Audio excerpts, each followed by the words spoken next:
We'll call the meeting to order. It's June 5th. This is the City Council of Cresco, Iowa. Roll call. Carmen? Present. Buska? Yes. Fortune? Here. McConnell? Yes. Creener? Yes. Act on the consent agenda, which is really long today. Number 1, approval of the agenda, approval of the claims, approval of minutes from May 15th, 2023, approval of minutes from May 24th, 2023 work session, approval of special Class C retail alcohol license with outdoor service to Atomic Pizza Pub LLC, doing business as Atomic Pizza Pub, parentheses, expand outdoor service area for music events, close paren, for June 8th, 2023, and for June 30th, 2023.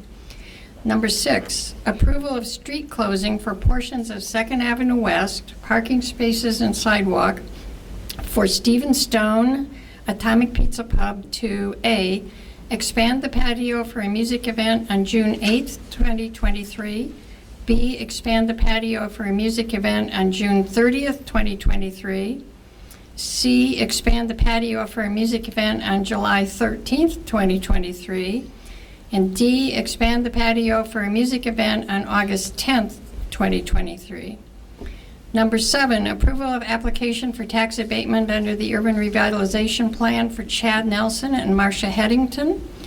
Number 8, approval of retail cigarette and tobacco permits for Casey's General Stores, Inc., DBA Casey's General Store number 2511, Fairway Stores, Inc., DBA Fairway Stores, Inc., number 815, Aaron and Sheila Wemark, DBA The Ox and Wren Spirits and Gifts, Big Daddy Hideaway Corp., DBA Sweeney's Lounge, Quick Trip, Inc., DBA Quick Star number 428, Dolgen Corp., LLC, DBA Dollar General number 2400, and Jag Danby, LLC, DBA Cresco Mart. So moved. Second it. Roll call. Buska? Yes. Creener? Yes. McConnell? Yes. Fortune? Yes. Carmen? Yes. Staff reports.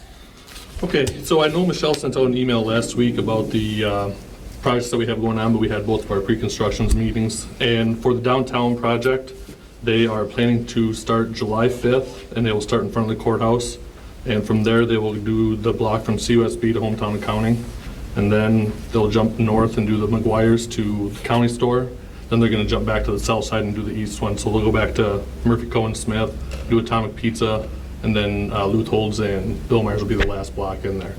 I think the reason for doing that is obviously the easiest part's going to be in front of the courthouse. There's no services or anything they have to worry about, so they want to get their toes a little wet doing it that way. They are planning on keeping the street open and parking on the opposite side of the street from where they are working. Not sure how that's going to work, but that's the plan as of now. And then 7th Street, they plan on starting June 19th, and we'll be starting with the retention basin out at the airport. And working their way north, they will make sure to have the Highway 9 portion of that project done before the DOT opens their detour, so we don't have to have our own. And the fair will not be affected this year, and we will provide updates and when we are made aware of them. Also, we are having more weekly meetings on Thursdays, so I don't know if anything needs to be sent out. We'll probably do it then. Then spring yard waste is done, and we will resume this fall. And the third thing is Wicks have started paving the bike trail. They did have a breakdown on Friday, so they plan on being done the 3rd week in June as of now. So that's all I have. Please. For the month of May, we had several things that were up a little bit: accident calls, animal calls. Chief, excuse me, could you come up because it doesn't get picked up really well by the mic, if I recall correctly. Thanks.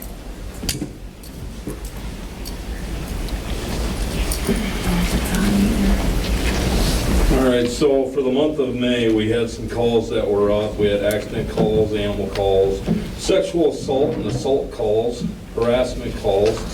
Guys have been busy in May. We've been dealing with some state agencies and some federal agencies on some cases we're working on. So it's just been busy since May 5th, since we got that full moon. It just didn't let up. So. Thank you. Yep. Admin? I sent out an email the other day about the Iowa League of Cities Annual Conference in September. It's in Cedar Rapids this year. If you do want to register, let me know. Also, Jordan would like to update on their programming that started today. Today they had 46 attend their morning craft and 5 attended their afternoon tech time, so a total of 51 for their first day this year. Anything? Any committee updates? Okay. This is comments from the audience, and this is for comments that are not dealing with one of the items listed on the agenda. So anything that's not on the agenda but is on people's mind. Okay? So we had sent in the letter of request to be placed. that's on Yeah, that's on the agenda. Okay, sorry. I was Yep, you're on the agenda. Okay, on to business. Number 1, Travis Squires from Piper Sandler to present the bids and make recommendations for the sale of $4,600,000 of general obligation capital loan notes, Series 2023. You're on. Thank you, Mayor Pro Tem. Yeah. Say, it's not Dave. No. That's Amy, I know, I talked to Amy, so.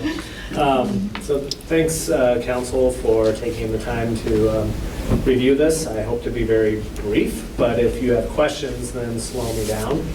A little bit of backdrop, you should have a report of sale in front of you, and I'm just gonna highlight a few things there.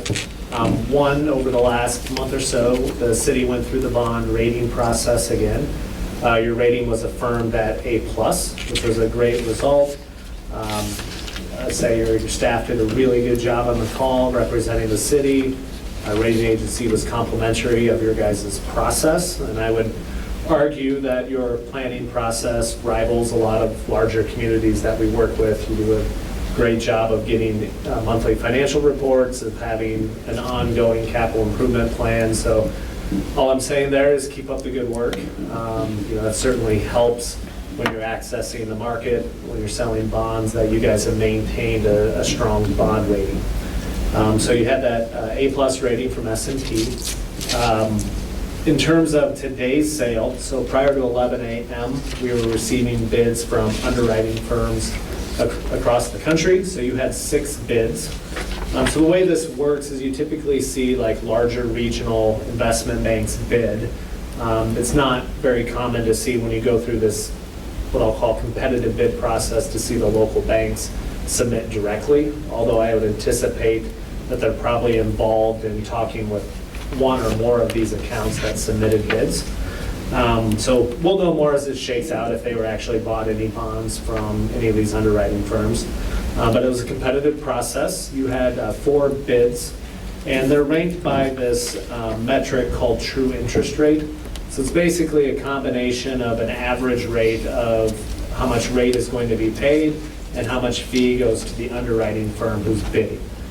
So you saw Robert W. Baird of Milwaukee bid at a 3.962, the Baker Group at 3.98, Northland Securities at 4.01, and then TD Securities 4.02, BOK Financial 407, and then Hilltop at 417. So really tight grouping on those first 4 bids. They're all within 24 or 25,000 of each other in terms of total cost bid, which is within kind of 1% of the overall net interest cost. So really, really tight bidding. All that signals to us is nobody was getting a sweetheart deal. They all had a very similar view of what the market looked like. Couple things, we are staying at the 4.6, which was your hearing. I know at your last council meeting, you had a little bit of discussion of, we're going to stay with the 4.6 million borrowing. So that is where we're at. We did have a minimum bid price, and they bid a premium, so you'll have a little bit more than 4.6 million to spend out of these proceeds. So that'll help not have to dig into your general fund for your project cost, which obviously came in where they came in. In terms of overall things that I'd note here, one thing that maybe becomes a little bit confusing is you're looking at this bid and you see rates of 5% and 4%, and then an average of 3.96. Well, how does that all work? And that has to do with the fact that they're going to pay you a premium upfront to cover all the issuance cost. So overall, the average rate of 3.9617 will be the as resized. So when you get to your agenda item later, it will deal with 3.9617 as the average rate. In terms of other things on the following pages, this kind of becomes the prove your math exercise. It does detail the capital improvement dollars that will be available to the city. Cost of issuance then relates to bond rating, bond counsel, financial fees, and then the underwriter's discount is the fee that the winning bidder, Robert W. Baird, takes for bidding and then reselling the bonds to the public. Then you have your debt service schedule following. There you'll see there's a couple breakpoints where the payments go up, and those are related to when your other bonds are getting paid off. So you'll see when you get down to 2034, that 2014 bond issue that you did is paid off. So this one, we commonly say, kind of wraps around it. So at the end of this repayment schedule, if you were to aggregate it with your other debt payments, it's pretty much equal payments across the board. The last page then is really diving into the details if you want to go into how does the bond premium work. It kind of calculates through the bond prices. And so it's just one example. On that 2024 maturity, it's going to be $55,000. You're going to pay them a 5% rate, but they're earning a 3.4% yield. So because of that, they're going to pay you $55,773.85. So they're paying you a little bit more than face value on the bond. So you can see how that math works out. If you really want to go into a lot of details on that, certainly we can. If you happen to have an actuarial background, maybe you care about this more than others, but I think from this standpoint, this is very common to how we would see these bonds bid on a normal competitive sale. So if we were to take the last 15 sales in Iowa, you would see rates in that 4 or 5% range, and these yields ranging in the 3 to 4, and a slight premium being billed. So I'll stop there. I said I'd try to be brief, but I'll give you some time for questions. If there's anything else you want to know or curious about, anything simple or complicated, I'm happy to take that on. Okay. I do think it's interesting, and I'm not complaining. On 4.6 million bond, we're going to pay 2.5 million of interest. Yeah. It shows you how much. If you go back to the olden days, right, when we had 2% rates, you would see that ratio certainly go down. Normally when we see this 4% range, you're pretty much knowing that about a third of your overall payment is going to go towards interest. If we get that down to that 2 to 3% range, it's about 25%. So it does, obviously things get more expensive in more than one way. Some of it's interest rate and some of it is just bid inflation. And in fact, you're kind of in this environment where you're getting hit on both ends, and that's kind of the story that I get to tell every single one of these meetings I go to. But overall, I would say if you were to kind of look at the market has certainly stabilized. We've seen, over the last year now, I would say kind of in the same rate range. So even though you've seen the Fed rates ticking up, these bond market rates have really been in this 4% range over the last year. So I guess we'll see what happens over the next 6 months, but you do retain the ability to refinance in the future, pay off early. So if you happen to have a windfall of money come in, somebody just shows up and writes a $3 million check to the city, you can pay this off and save a bunch of interest. But usually if a $3 million check comes in, it's got some strings attached. I want it to go towards something else. Certainly, when you get to the action items, we would stand behind the recommendation that you accept the low bid from Robert W. Baird. Any questions for Travis? Okay, thank you. Okay. Item number 2, resolution directing the sale of $4,600,000 general obligation capital loan notes, Series 2023. Oops. Subject to adjustment per terms of offering, general obligation capital loan notes, Series 2023. So moved. Second. Roll call. Fortune, Yes. Carmen, Yes. Creener, Yes. Buska, Yes. McConnell. Yes.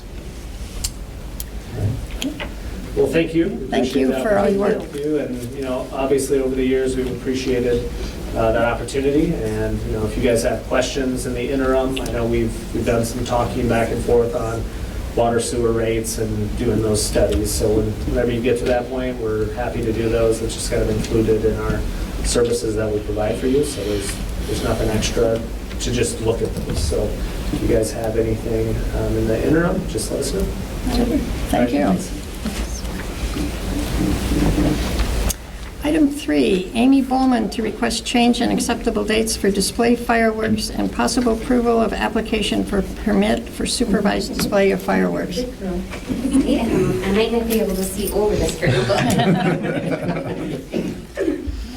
Oh, so no, Josh and Amy Bowman, and we are only asking for a small extension from the dates that were proposed and accepted by the city earlier.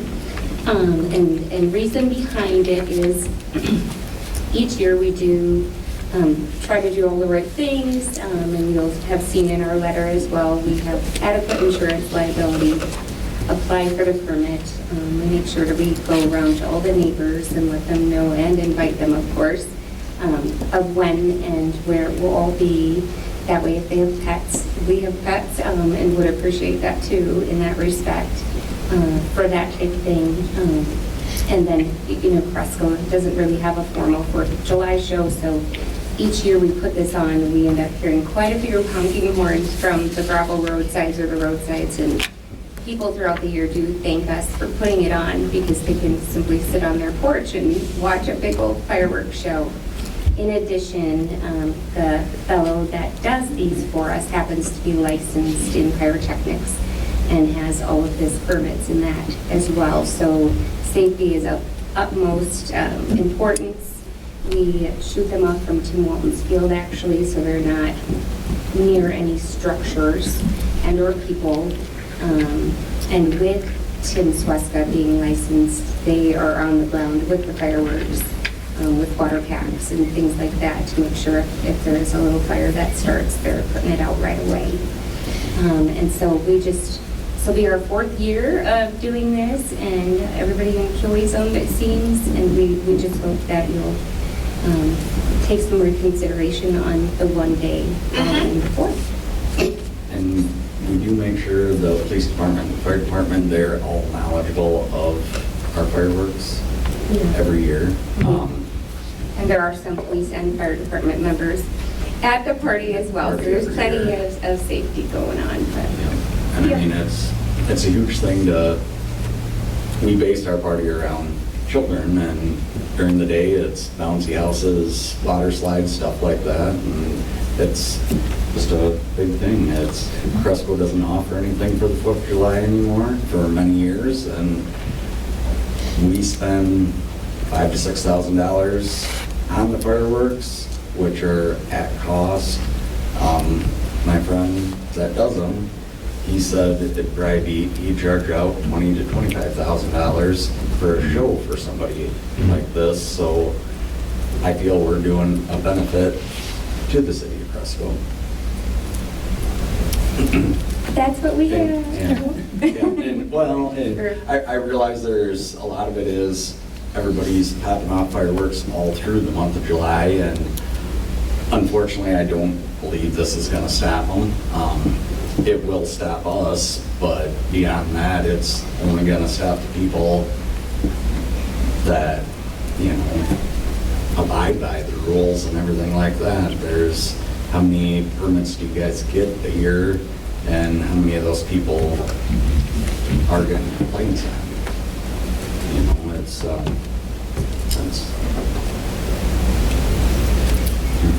Questions for the Bowmans? And that date was? The 8th of July. 8th of July. 8th of July. So 4 months after the 4th. I think the fact that they came to the council and brought everything up and everything else that they've outlined that they do, They're doing it on a Saturday. It's going to fall into what we would consider to be outside normal working hours. I personally wouldn't have a problem with it. I don't. This information wasn't available to us when we made that decision, so. Yeah, so maybe next year, come a little bit sooner. Yeah, and the only reason we do it the following weekend after the 4th is Yeah, that's our friends got shows on the Yep. 4th and the weekend before, so this We're is not the only gonna weekend remember he's that whole available Right, to right. do So we'll it. put a little note in there, Yeah. FYI. Yep. This is our only available closest date to do it. Do we have in the application packet agreement from Tim Walton? No, but we can get one. I can get that for you. I think we would want, because I guess I didn't understand it wasn't on your land. I'm like Alex, I'm amenable to changing the date, but I do think we need agreement from, And you've set them off every year from that location, For that correct? location, yeah. yeah. Yeah, we have an agreement with him on that, and, yeah. Let me ask the chief, well, I prefer to ask Neil, but do we have any concerns about fire? You said that they were there with, because it's really dry out there. It is, and I've even, in previous years, talked to Brent Niemer. He has an old fire truck, and we've gotten that there to sit there just in case. And we do It's, spray down the area prior as well. Okay, So that yeah, everything's wet. we, like I said, I don't want to, especially for Tim, damage anything of his or any of our neighbors, anything like that, so we try to take the best precaution we can. Yeah, I'm just really sensitive. One of my cousin's houses was Yep. burned down Yep, because yep. of No, fireworks. Yep. Absolutely. So, anything else? And you'll get the agreement to Michelle or Nikki? Yeah. So do we want to postpone approving the permit until June Well, 19th? do we want to give them? I'd make the motion Approve it with the pending. permit, pending the Yeah, permit. yeah. Pertaining to the permit. Yeah, I'd make the Okay, motion to second that. approve. We have a motion and a second. Roll call. Greener, Yes. McConnell, Yes. Buska. Yes. Carmen, Yes. Fortune. Yes. Super. Thank you. Thank you, guys. Okay, item 4, Shane Croneke and Dustin Larson to discuss the annual renewal of the industrial sewer user wastewater services agreement. Good afternoon. Thank you for coming. Here again to talk about sewer. This year, I will say, has been probably a much more controlled year than we've ever had in the past. Just looking at the data. And I was wondering, did everybody get a chance to look at the packet that we provided? Were there any questions on the presentation? It's pretty detailed, and I didn't know if anybody had some questions we wanted to go through, whether page by page or just kind of summarize.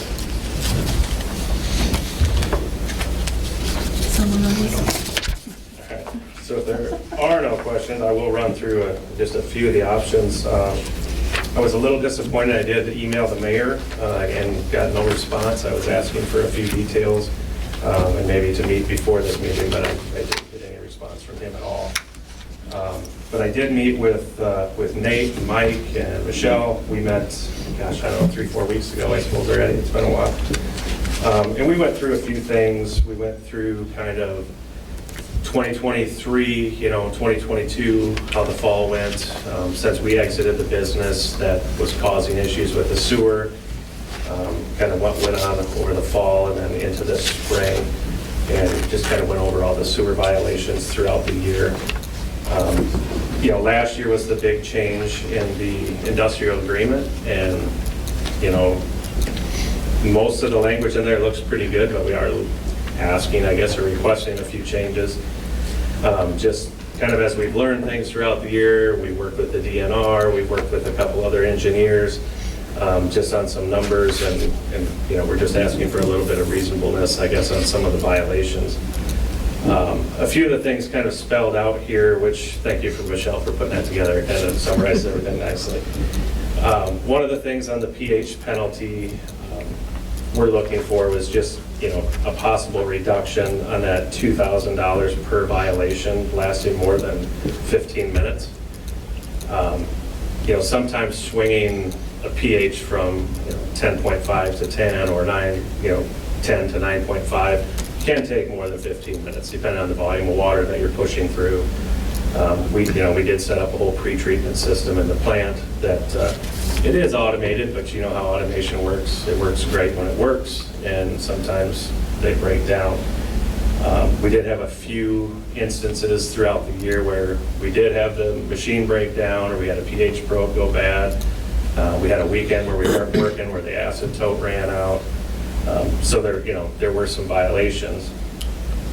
Kind of sitting here under number 2B, one of the comments in here, I guess, during our meeting, we explained that it would be cheaper for us to go out of violation in the morning and just stay out of compliance all day. Because if we bounced in and out of pH range, we could be fined $190,000 per day for sneaking in and out like 5 to 5.5 or 10 to 10.5, something like that. So I did bring that up, it would be just easier for us to, once we're out of compliance, stay out for the day. And they came back with a $5,000 per penalty for going over 4 hours, which I guess I shouldn't have brought that up. It was just a scenario. So I would ask that not get put in there in case there is a major incident, but that's for you to decide. The bigger issue here really was on the selenium, which we've been dealing with for many years. And like I said, we've exited that business as of August 1st last year. We've been out of business completely. We've had several sewer companies in to clean our pipes completely out. Metals, attractive metals, so the old piping in old buildings, sometimes you just get some unused pipes that still have some stuff in there. So we have been out of compliance about, during the cleaning process, of getting that process shut down. I think there were 20 violations last year in total. None of them extremely egregious or anything like that. I would ask you if any of you have realized the level that we're detecting selenium at. I know why your engineer picked the number, but do you guys know why your engineer picked that number at all? It's the lowest detectable level. And it was because of the issues that we were having. It's the lowest detectable level that you can get. Many cities have drinking water that have higher levels than this.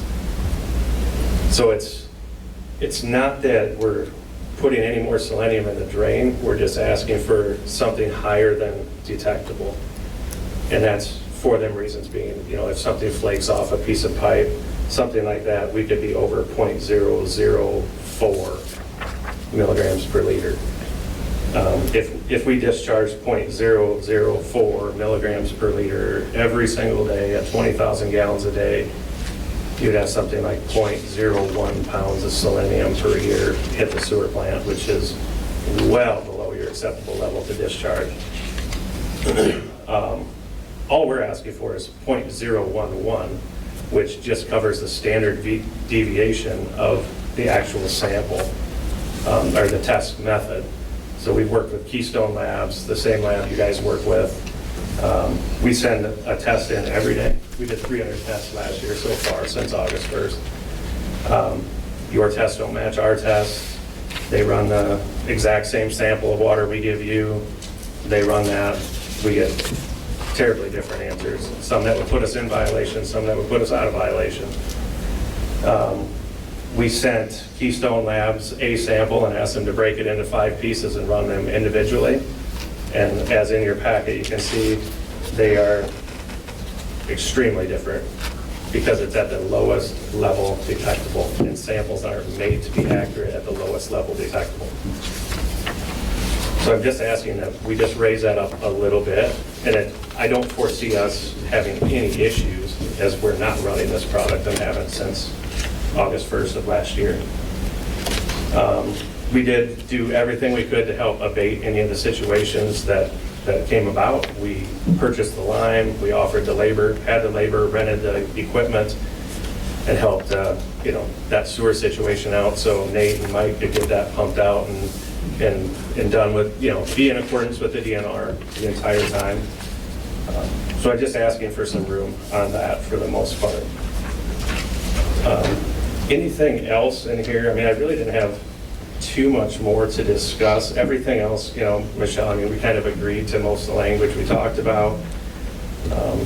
There's some future issues that we're a little concerned about, like the copper levels, but we just don't, we don't know what that's going to be yet. We've tested the incoming water, and there's definitely copper in the water coming into our plant. We just want to make sure that the level that we're supposed to abide to going out isn't below the level coming in.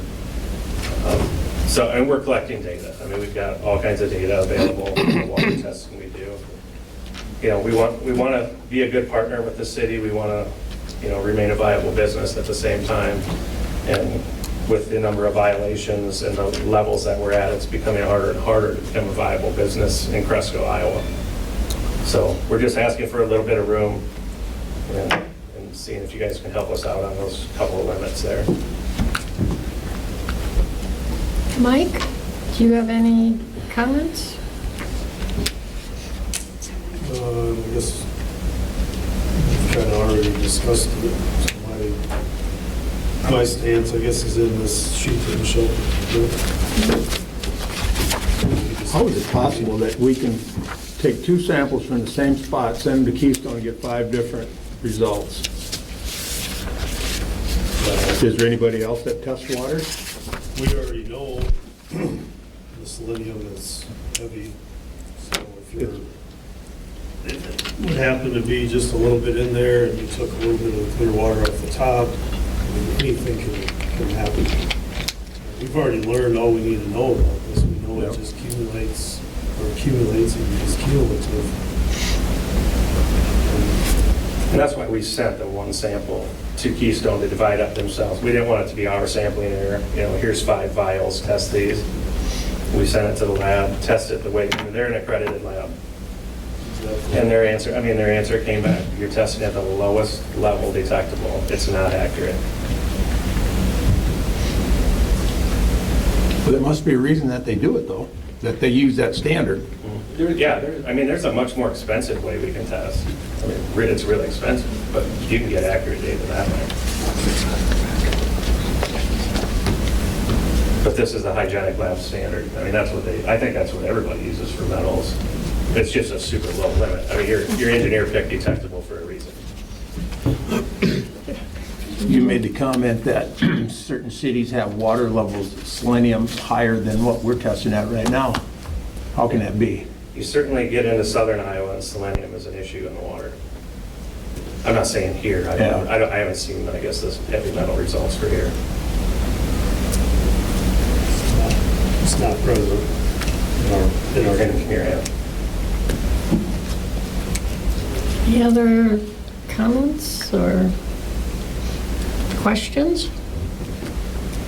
Well, I know we went through some pretty rough times with this stuff here in the last couple of years, and I'm not in agreement of changing anything at this point. If we have a good year, things ride out, maybe look at the contract a year from now. I don't know if that's possible, but I mean,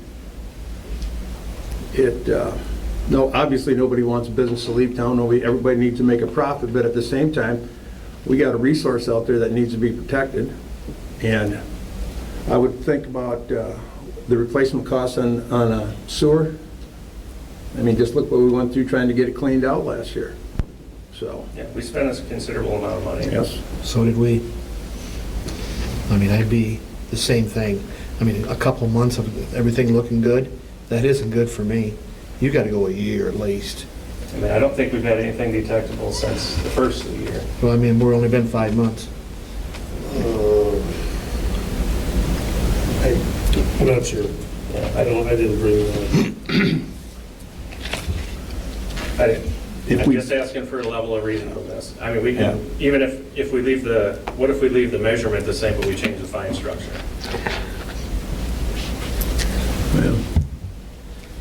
Within the $2,000 pH violations, I would ask, what is the city doing that's costing $2,000 when we go over for 5 minutes? What's it costing the city? Because when it hits the sewer plant, it's not a pH of 5, and it's not a pH of 10.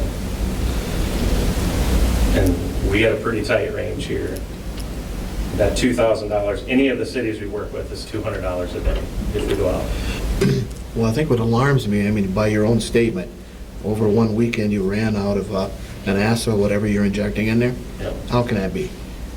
Get the pump I mean, will is- function. Okay, That's automation for you. well, But we provided all the data to Mike right away, well, 2 days late. But it hiccup, you just ought to do this. That stuff is gonna happen. I mean, I'm never gonna say, I grew up in a town with 2 dairy plants. I mean, I've seen the rivers turn white. It happens. Not acceptable, but it does happen in manufacturing environments. I worked for a water company for 18 years, and if I'm over on pH, I know about it real quick. I have the city shutting me down. So you can't do that just up and down and hiccup. There's preventive measures. There are There's many a system in preventive place measures. and a backup system. I mean, that's all I'm gonna say. When is the vote on this? Are you taking action tonight? Yep. I was hoping they would make their decision tonight so that we can get the agreement, so that June 19th we can both sign it, but because it does expire June 30th. Okay, we have 2 options. We can put it off, or we can vote tonight. Where did we get our figures for the fines? Where did we get them? Where did we determine the fine, what the amount of the fine's gonna be? I think suggestion Some of the from the first engineers. The engineers that And we've been written up before for not enforcing the agreement. So how do we enforce the agreement? The best way to get their attention is by having a high fine so that they correct the mistake. Because we just don't want violations. That's when we get in trouble with the DNR, is the number of violations. So we have to make sure that the agreement is adhered to. So that's our attempt to keep them.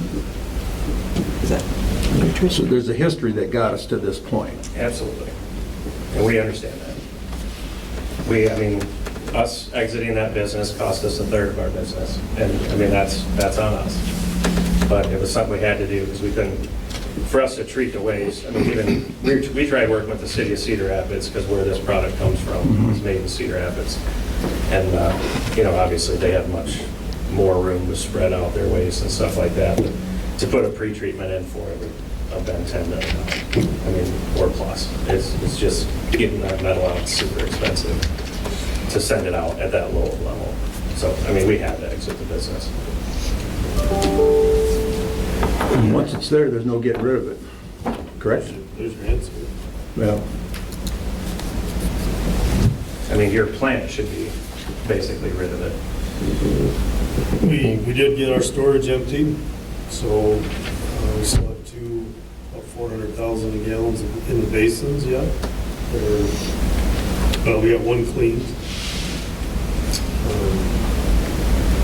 That's where I think, I'm not going to tell you what to do. That's where I think we need to be. We need to wait now that we have officially got most of our sludge that has been in storage. All that lime has been applied. It settled and was in the bottom of that tank that we'd shovel out. So it is now officially empty. So my opinion is that we stay the way we are. And if this thing rides out a year, 6 months, a year, we have no issues, then it could be reevaluated. But, looking back at the history, it's not been good, so. Can we evaluate it quarterly? We can test the sewer plant every month for the amount of selenium in its basin.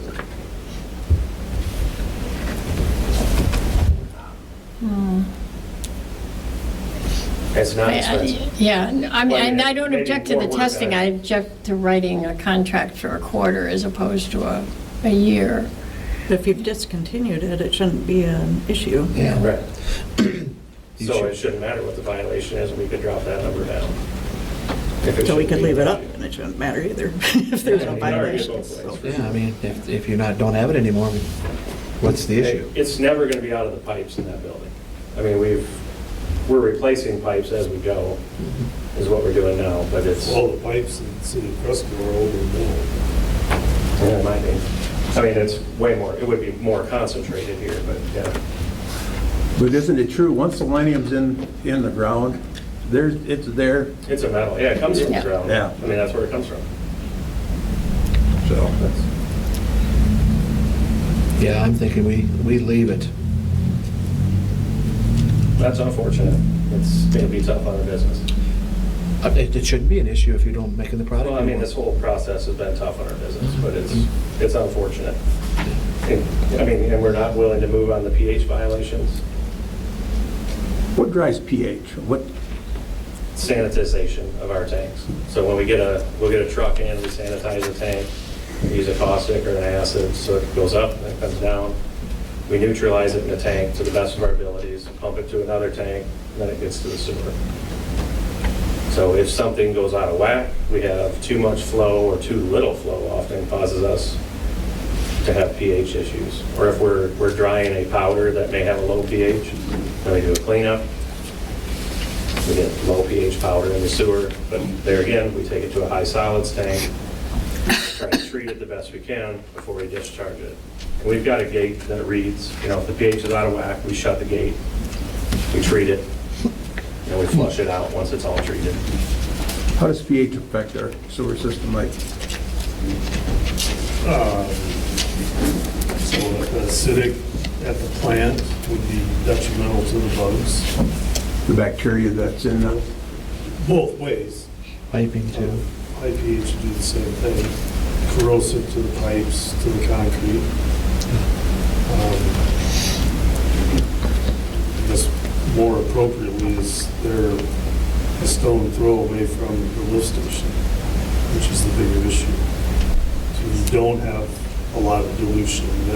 They're pretty much First one dumping. they're the bigger contributor to that station, that 20,000 gallons a day. Or, you got some residential, very, very few large businesses other than. So the pumps, the piping there, that lift station in general would take the biggest hit because it would be concentrated. pH of 2 or 3, pH of 11, 12. That's kind of why we have the limit. The DNR put the limit on the plan. It said, I believe we're 6. We're 6.5. We gave them 5.5. We actually went lower than what we're permitted for. And I don't know the reasoning behind that, But we're already lower, you are already lower than, than what we are. yes, I mean, what more would you want? Just the violation, the dollar amount changed on it. And the $2,000 per day, per violation, I mean, you could be out of, worst case scenario, again, you could be in violation every 15 minutes, and $2,000 per violation, if something went horribly wrong. I mean, all we're asking for is, instead of $2,000 per day, or per violation, can we knock that number down to some reasonable number, more in line with most of the state of Iowa?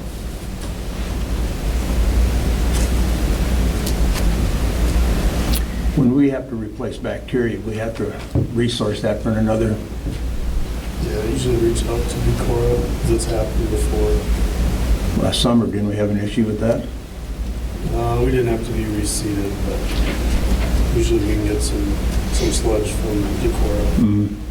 It's a similar process, and it's close. It's better to do that. Of course, it's gone the other way, too. We've given them, yeah. Absolutely. Well, I'm not hearing so far a lot of agreement. I'm hearing some people that want to keep the agreement the way it is. Keep the agreement for a year and then reevaluate it. If you're doing what you say you're doing, then we shouldn't have issues. I mean, It should be an easy one then. Right now, it's too early.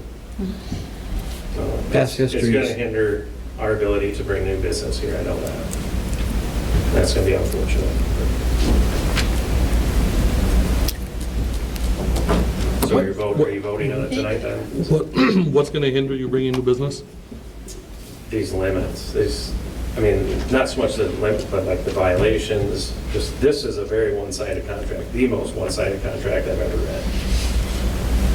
And your engineer knows that. I mean, we went back with some questions and they weren't willing to talk about it.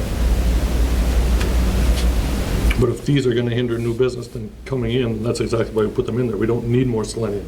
I mean, if we have a pH of 5.5, is that costing you $2,000 to fix that problem? Probably No, not. It's costing you nothing. Okay, but we have that limit in there for a reason, correct? You do, and we try to maintain it. 99% of the time, we are in compliance. Yeah, exactly. And what's your working load? Can we expand our BOD load here? Are we capped out? You guys don't usually hit your mark anyway. We do have room. Our business is mainly protein, and that's going to carry a lot of BOD. And we're very sensitive to where we put these projects because of these issues. And I know we've reached out several times to talk to people and have just not gotten a lot of great feedback.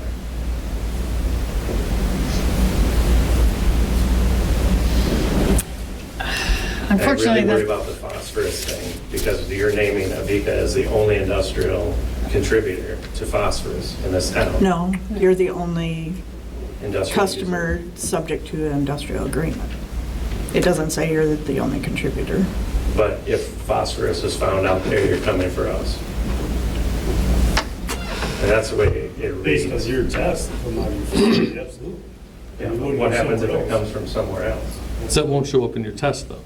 Are you going to test it daily?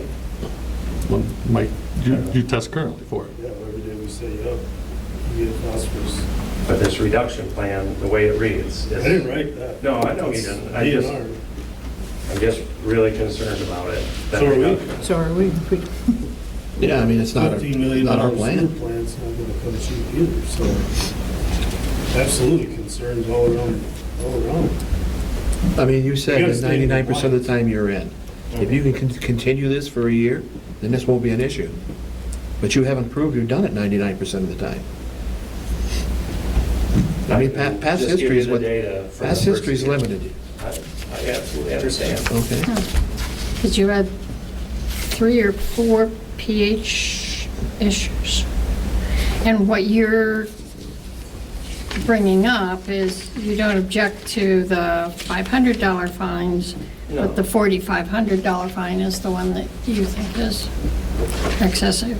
Yeah, that was a short amount of time that added up to a lot of money in one day.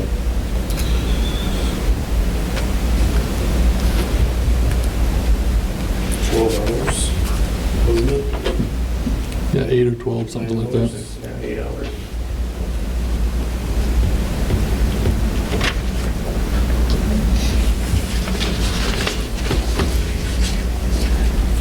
Well, I'm kind of moderate to you guys.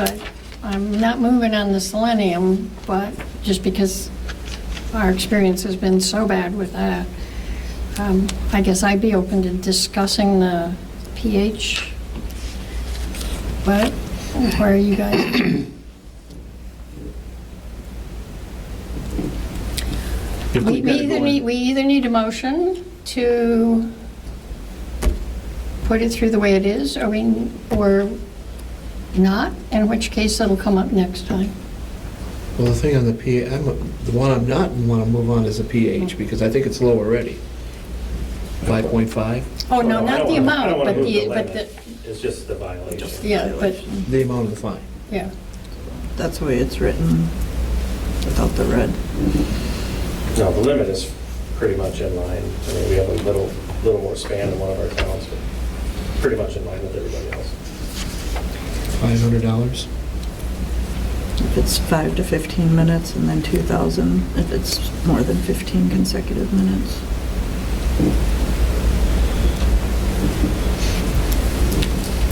So we lower the fine and we start having a bunch of issues with pH. Boom, boom, boom, boom. That's a cost of business for an operation. I mean, We'd be willing to talk about it quarterly if that's an issue. For sure. Or monthly. well, I don't know if we want to get to doing it monthly. I mean, we're available, we're open to it, that's what I'm saying. I agree with you, Amy. And that agreement is, and I'm not committing to any number, but I would be willing to talk about the amount of the fine on the pH and sit down with Mike and Nate and Avika and see if we can reach a better agreement.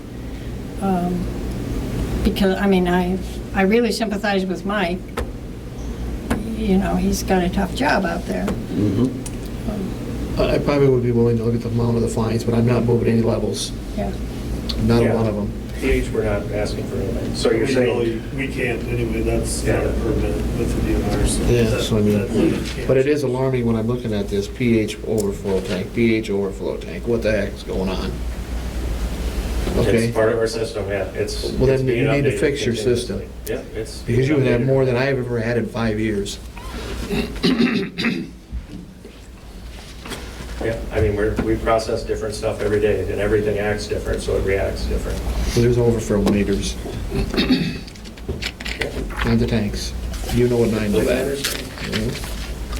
Yeah, I'm willing to discuss the amount of the fines, but not. Okay. levels. I mean, a per day violation would be great. In the absence, okay, I either have to hear a motion or we're going to table this till next time. If we ended up tabling it, Michelle, could we do a 30-day extension to the existing contract while we get all of this put together? I know we're looking at trying to get it through this next meeting, but to give Mike and We everyone have adequate to- time. So we have to send the agreement to the DNR, and we have extended it the last couple of years. I guess, I really think we need to stop extending it. We're not gonna know any more than we know a month from now, so if you're gonna change it, I think we just talk right now, we decide.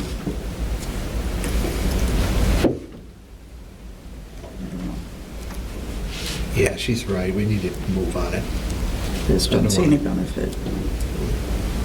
500, maybe 1,000. I mean, we're cutting it in half.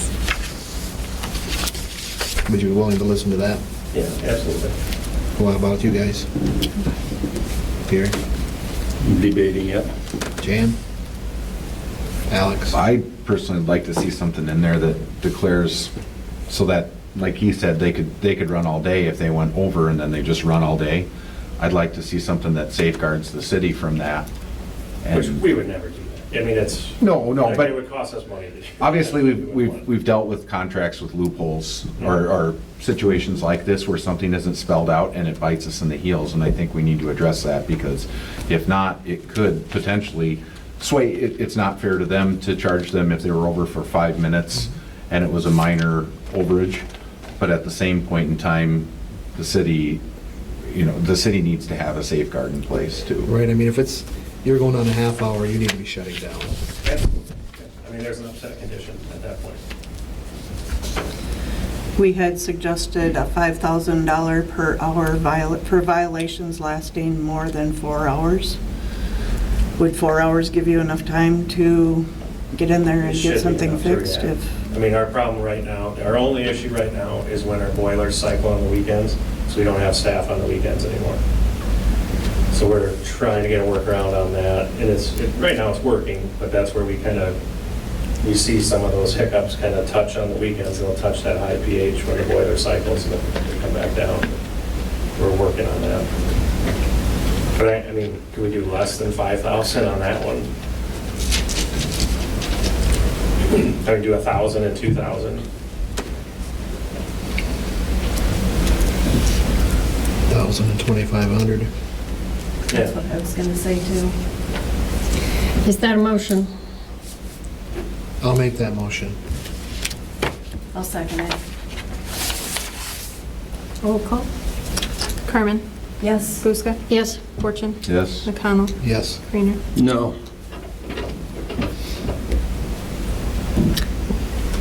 When Okay, would you well- need that signed, Michelle? So I'll write it all up and then send it so we can both review it. Yeah. Okay. I'll So be out before the 19th? Next week, but Oh, next week? Okay.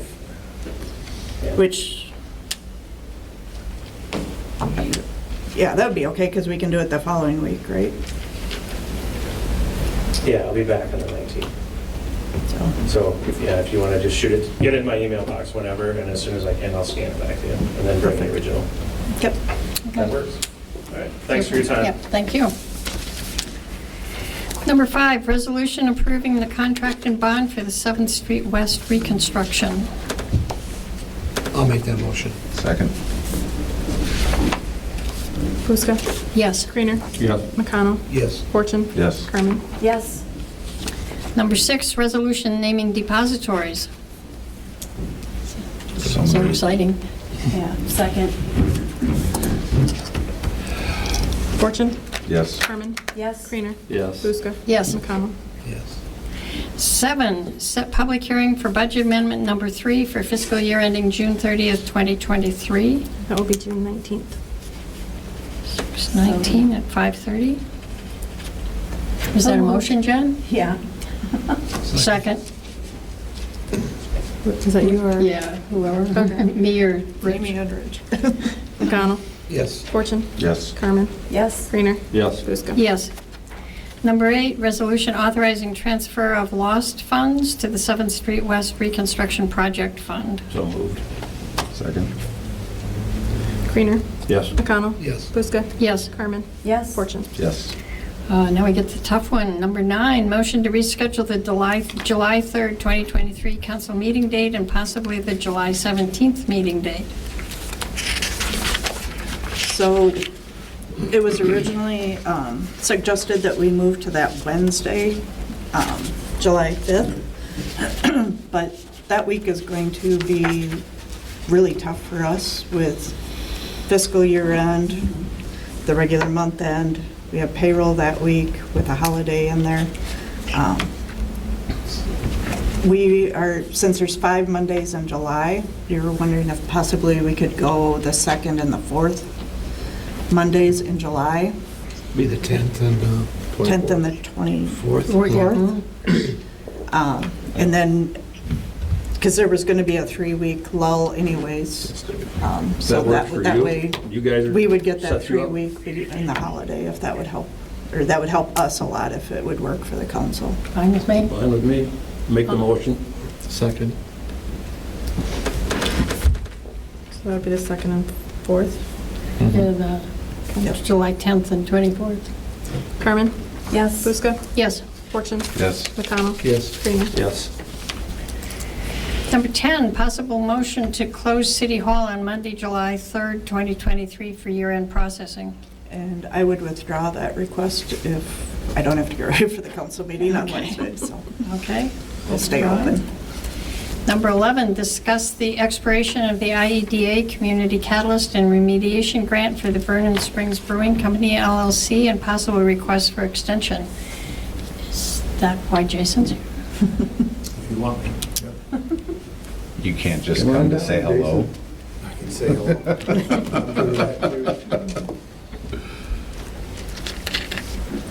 You can start it, Michelle, if you want. So we were the pass-through grantee for the Community Catalyst and Remediation Grant Program for the Vernon Springs Brewery. And the project was the grant was awarded on June 14th of 2021, and the completion date was supposed to be June 14th of 2023. The grant was $100,000.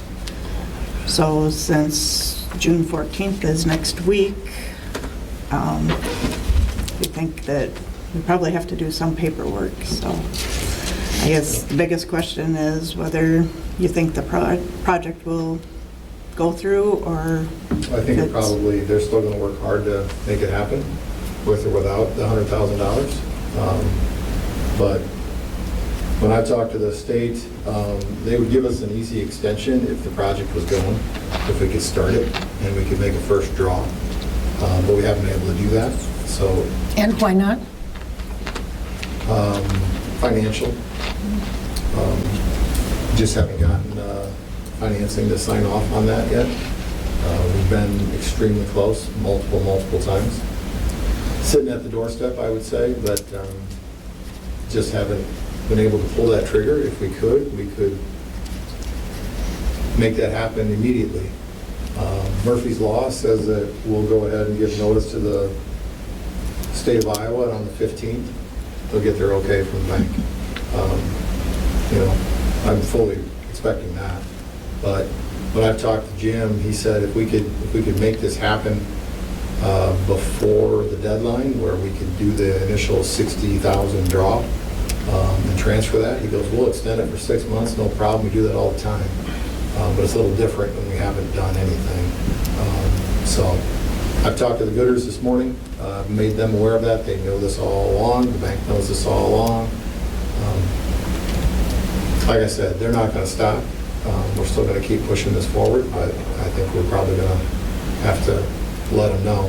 I did put one final call back in to the state, try to get Jim today, and called him at the office, called him on the cell phone. I think he never got back to me. I mean, those guys travel all over the state, so I get that. I was hoping he'd get back to me before the meeting tonight, but he did not. So when I was reading the agreement, it looks like for termination, there's a written notice from us that's mutually agreed upon between both parties, and that's all that'll happen. So they'll just have to put that money back into the pot, and we won't get to use it here in Cresco, which is too sad. Been any improvements made to the building, anything done other than the purchase? I mean, is it just on hold waiting? They did all the improvements as far as cleaning it up, gutting it, getting it ready. But at that point, after all of that, it's just kind of, once they kind of created the shell for it to ready to go, then that's where it's just kind of stayed. I mean, they own it, you know. We got far enough along where we were working with a bank and acquired the property and then had the bank pull out on us. So. How many years are we into this project? 2.5? 3? 2.5. Two? Sure. Yeah. We're not into this project at all. Well, they are. Yeah, they are. But We're not doing a darn thing up here except saying that we'll move $100,000 free and clear from the state to them. yeah. We haven't spent a dime of city money. We haven't used a dime of state money. They've put all their neck on the line, and they're going to continue to try to do that. So, and we're going to try to continue to help them, because I think it'd be a tremendous project for this community. A lot of requests for it, a lot of people talking about it. Seems like every community can pull this off, but not us. So we'll keep working on it. It's a destination draw that I think would be phenomenal here, and would greatly enhance our downtown. Hence why the state gave us the grant to begin with. They saw it. We just haven't been able to get a financing plan that a bank will sign off on. That's bottom line. So. And what makes us think that the banks are going to change their minds between now and, 6 months. yeah, Oh, all kinds of things. like? Yeah.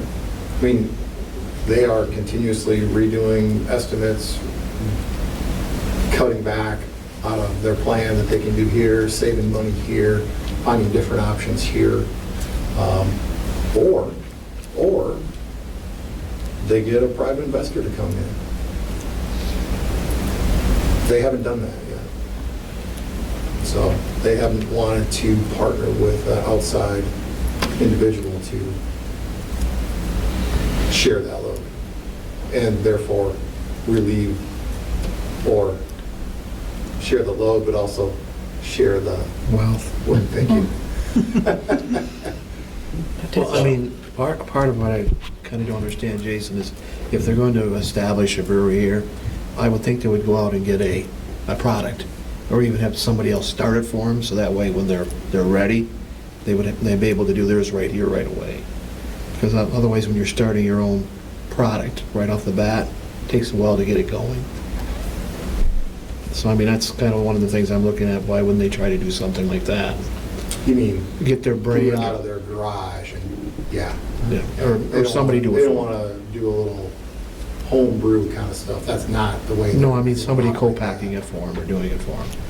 Well, To they start could, out. they could sell their recipes that they've already developed. You bet. They could do that if they wanted to. Yeah. And the brewmaster that they have acquired and is part of their team, sure. He could ditch and take his recipes elsewhere.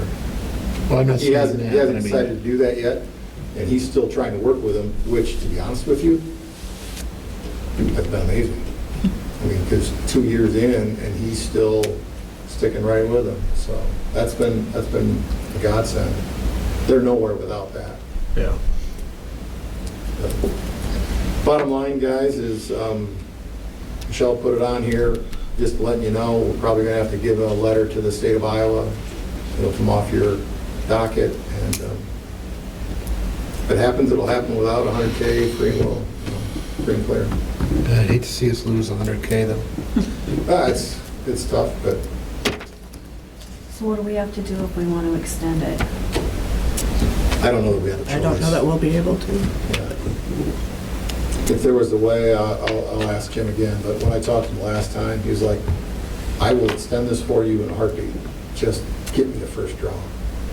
I can't tell you that in 2 months, they're gonna have financial agreement. I can't tell you that in 2 years, you know, so. We do everything we can to get a project right up to the finish line, and that's all we can ask, you know. Hell, you go to the Hall of Fame in baseball if you hit 3 out of 10, so we'll keep taking swings. So there's nothing that we can do? Not really, and I don't know that you even need to make a motion. If you want a motion, that's fine, but if you need a letter, I'll draft one, Michelle can sign it, we'll get it out of here. It's just, when I've talked to the state about it before, you know, because he's asking, he's wondering. Obviously, they get this happens, this isn't the first time it's ever happened. They normally go into every cycle with an X number of projects they can fund, and then that number goes up. So like, the state will budget 1.5 million, and then they'll award 18 projects. Why? Because 3 came back and didn't get followed through. And so they'll award that next year. So he just is looking out for how many do I have extra to play with. So You can give it to the scene shop. that's a different one. We still haven't heard on that. I one know. yet. It's the That same was a program. much smaller pot we're playing in. The one that we got here is one that, you know, they probably award, like I said, 15, and there's probably 100 applications a year. So The really, shop is much, that's like a 50-50 shot here, so we're really open on that one. so there really isn't nothing we can do on this, then, right? That's where I'm at. You know, it's really just back communication. I know you guys all ask me this, that the community does. Hey, I don't talk about projects, because that's not my job. I surely don't tell people to put their opening dates on their windows when we don't know when the opening date is. Now, Just change the year. yeah, and that did generate a lot of discussion Yeah. and talk, and maybe, you know, any publicity is good publicity, and maybe that helped if we could have pulled that trigger. Just haven't gotten to that point. I usually never advise that to any of the clients that we're talking to, any of the businesses, or even the transitions and the acquisitions. And since I'm up here, thank you guys for coming to a lot of our ribbon cuttings and our transitions. You know, those are huge deals for us too, that we don't see those lights go off and the doors go locked, that we've got people that are willing to purchase businesses that are profitable businesses in this town. But honestly, not everybody can say that, especially in rural America, that they'll have somebody, even if you can make money, that you've got somebody that wants to work that hard to make that money.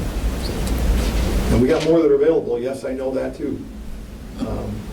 So, It's good to see that the doors are on, across the street over here. Good Times, they're working inside their carpenter going now. they're going crazy in there. Yeah. Was down And at I noticed Steffenson's. Oh, go ahead. We do have a ribbon cutting next week for Grandpad, who moved back into the Murphy Cohen Smith building there on the corner. We'll see if we can't get that dumpster kind of moved, so we don't have a ribbon cutting with a dumpster right up front that Good Times is using. Yep. That'll be next week. But you know, those guys came back and then expanded and used up all that office space there, so there's a lot of good things going on. And this still might be one of them. I hope it is. But it's not going to fit the timeline to use the 100K. Nice to see that outdoor and mowers got moved over there. That's quite a facility inside there. Yeah. Nice And we'll operation. He's kind of trying to, he's open now. Yep. And then we'll do a big grandiose ribbon cutting and whatever in July. You just kind of wanted to, as we tell everybody, you just got to, it's like when you move into your home, you just got to pick a day and move. And even if you got boxes on the wall, you just got to pick a day and go. You'll get there. You'll get there. That's what he's at right Yeah. now.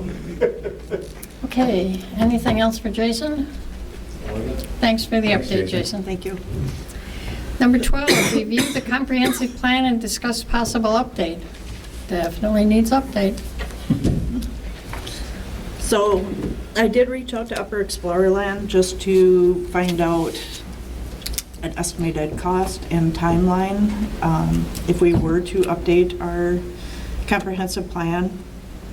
She said that we could plan on probably around $20,000, and if you want to a lot more graphics and stuff, it could be around $25,000. But Upper Explorer Land did get a USDA grant that could be applied to this, so she said you can probably take 20% off of that estimate because she's pretty sure this would qualify for that. She said plan on 12 months probably to do a comprehensive plan. You could probably do it faster, like 6 months if you really pushed it, but she said usually it takes around 12 months. They do have, this is Michelle Barnes that I was working with. She would head it up if we did go with Upper Explorer Land. That's who did it last time. You can hire an outside firm, kind of like a Pat Callahan. If we went that route, we'd probably have to do request for proposals. Upper Explorer Land would probably be a little cheaper than an outside firm, but that is an option as well. This thing was pretty good. I want to credit. I wish we'd updated that before the CIP. So that's the problem. But to me, when I read it, it based a lot on the strategic plan that had been approved 6 months before we did the comprehensive plan. To me, I think we should update the strategic plan first. Yeah, I do too. And then the comprehensive plan. To me, the comprehensive plan, there isn't a whole lot that's changing. All the areas that we looked at annexation as potential annexation are the same ones we're talking about today. There's just a bunch of statistics in there. I don't know, it doesn't seem to me like the comprehensive plan is the key one. To me, we need to know where does the public want us to spend our money, and that's kind of where the strategic plan points you, and then based on those results, you make your comprehensive. But that's just my personal opinion. Does UERPC also do strat plans? And I called them before I looked at this, so I did not talk to them about the strategic plan. Last time we had Snyder and Associates, which happened to be Pat Callahan, worked for them when we did the strategic plan last time. So that's who did that. Looking at the strategic plan, I don't know that we couldn't do most of that ourselves. Yeah, but I mean, my recollection is it really helped to have a facilitator. So, You know, but I'm unless sure Nate wants to facilitate. Yeah, sure. I'm sure Upper Explorer Land would give us a quote on that too. I mean, because I've worked with Michelle Barnes on something else, and boy, she will keep you on track. Good. Yeah. And that, I Jason? think that's probably the most benefit. Yeah. Like Pat Callahan doing the CIP, he'd email me every 2 or 3 weeks and push me. So Yeah. you almost need that outside push, because otherwise you get caught up in your daily stuff and you keep putting the big project off. So, Jason? If you need another quote, or if you're thinking about it, we do that at CETA. oh, CETA does that too? We have a planning department now that's fully staffed with like 4 individuals. So I don't even know what we charge, so I'd be really interested to know what my own company does. Yeah, do you want to send me a contact and I'll get hold of them? We hired a manager that does that. I know that we're really backed up, so that, Right. that Timing is. comes in, whether it be in that 20 to 25K range, I'd be really interested. I think highly of Michelle, though. All right. Upper Explorerland's wonderful.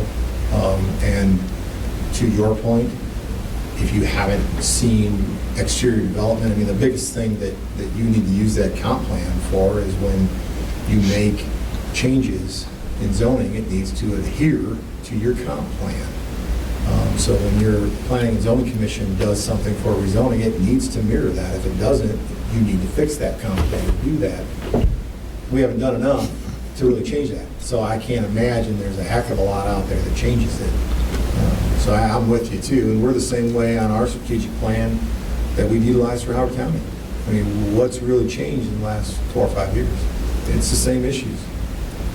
So, Yeah, but for the strategic plan, I mean, I didn't read it word for word, but I saw a lot of things that I thought, okay, we did this, we thought about this, we can take this off the list, oh, this needs to go higher on the list. But I'm with you, I think the strat plan comes first. That's what I'd say. I think we need to do them both. Because we had a work session, Jason, and the attorney suggested before you look at annexation, you update your comp plan. So that's why we're at this point right now. yeah. But I like your point. Step through it.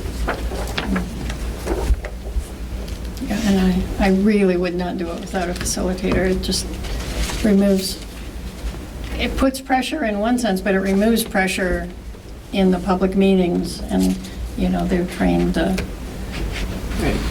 get people on point. So what do we need for this then? We need to Yeah. approve the funds for, So I guess I just want guidance from you. I'll reach out to CETA and back to Upper Explorerland about strategic plans. If you'd rather have me talking to, what do you call them, like a Pat Callahan type company, we can do that too. So I guess I'm looking more for guidance. The reason why you don't have to go for a request for a proposal if you go with Upper Explorerland, and maybe CETA as well, is because they're like the council, Upper Explorerland's Council of Governments, so we can utilize their services without having to go through the whole RFP, the request for proposals. I think that would, Be a place to start. Yeah. start there. Yeah, and I think Jason and I can both say Michelle is very good. Like I said, it was very good when I read it. Yeah, quite the plan. Okay. I'll get more information, and then maybe Michelle will come to a meeting and talk to us about how we go forward, if that's something we want to do. We'll probably be working on a budget amendment in the next week or two for July, for all the projects that didn't get done this fiscal year, so this would be something we'd have to do a budget amendment for, possibly strategic and comprehensive plan updates, so. Yeah. Anything else, or I would take a motion to adjourn? So moved. Second? Greener, Yes. McConnell. Yes. Buska. Yes, Carmen. Yes. Fortune. Yes. we are adjourned. Thank you, everyone.